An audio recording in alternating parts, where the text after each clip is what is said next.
ગુજરાતી ચેનલમાં આપનું હાર્દિક સ્વાગત છે। મહત્વપૂર્ણ સમાચાર સામે આવી રહ્યા છે। છોટાઉદેપુર કોંગ્રેસમાં પડ્યું ગાબડું। 125 જેટલા કાર્યકર્તા કેસરીઓ ધારણ કરી જોડાયા ભાજપમાં। આવનાર દિવસોમાં લોકસભા ચૂંટણીના પડઘમ વાગી રહ્યા છે, ત્યારે હવે રાજકીય ગતિવિધિઓ તેજ બની છે। દિવસે ને દિવસે કોંગ્રેસ નાજુક થતી જાય છે। આજરોજ ગુજરાત પ્રદેશ ભાજપા મુખ્ય કાર્યાલય ખાતે છોટાઉદેપુર જિલ્લાના 125 જેટલા નાના મોટા કાર્યકર્તાઓ કોંગ્રેસને રામ રામ કરી પ્રદેશ અધ્યક્ષ સી આર પાટીલ અને છોટાઉદેપુર ધારાસભ્ય રાજેન્દ્રસિંહ રાઠવાની ઉપસ્થિતિમાં ભાજપમાં જોડાયા। જ્યારે છોટાઉદેપુર જિલ્લો ભૂતકાળમાં કોંગ્રેસનો ગઢ ગણવામાં આવતો, પરંતુ હાલની પરિસ્થિતિ કઈ વિપરીત છે અને એક પછી એક નાના મોટા નેતા ભાજપમાં જોડાતા જાય છે, ત્યારે કોંગ્રેસ વધુ નાજુક થતી જાય છે।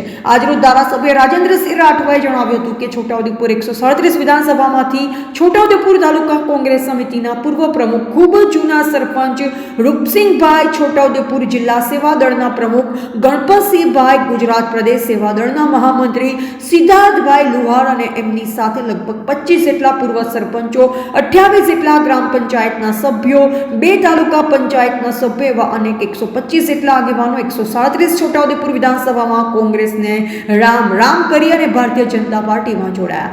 આવનાર ચૂંટણીમાં સંગઠન વધુ મજબૂત બને અને ભવ્ય વિજય થાય તે માટે છોટાઉદેપુર જિલ્લામાંથી 125 જેટલા કાર્યકર્તાઓએ ભગવો ધારણ કર્યો, જ્યારે ભાજપમાં તેઓને ભવ્ય આવકાર આપવામાં આવ્યો હતો। યશસ્વી વડાપ્રધાન લોકપ્રિય નેતા નરેન્દ્રભાઈ મોદીના નેતૃત્વને સ્વીકારીને આજરોજ ગાંધીનગર શ્રી કમલમ કાર્યાલય ખાતે છોટાઉદેપુર જિલ્લાના લગભગ 125 કાર્યકર્તાઓ આદરણીય પ્રદેશ અધ્યક્ષ સી આર પાટીલ સાહેબના હસ્તે ભારતીય જનતા પાર્ટીનો ખેસ પહેરી કોંગ્રેસમાંથી રામ રામ કરીને ભાજપમાં જોડાયા છે।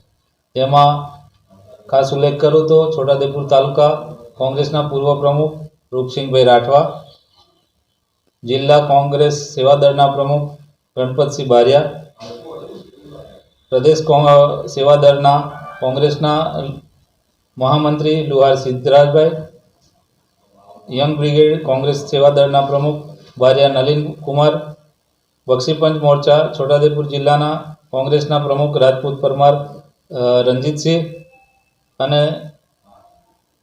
બારિયા મેહુલ કુમાર સહિત લગભગ 25 પૂર્વ ગ્રામ પંચાયતના સભ્યો, 23 ગ્રામ પંચાયતના પૂર્વ સરપંચો અને વિવિધ સમાજના આગેવાનો સહિત મોટી સંખ્યામાં કાર્યકર્તાઓ આજે ભારતીય જનતા પાર્ટીનો કેસ ધારણ કર્યો છે અને કોંગ્રેસ મુક્ત છોટાઉદેપુર બનવા તરફ છોટાઉદેપુર જિલ્લો જઈ રહ્યો છે। એ સૌને અમે આવકારીએ છીએ।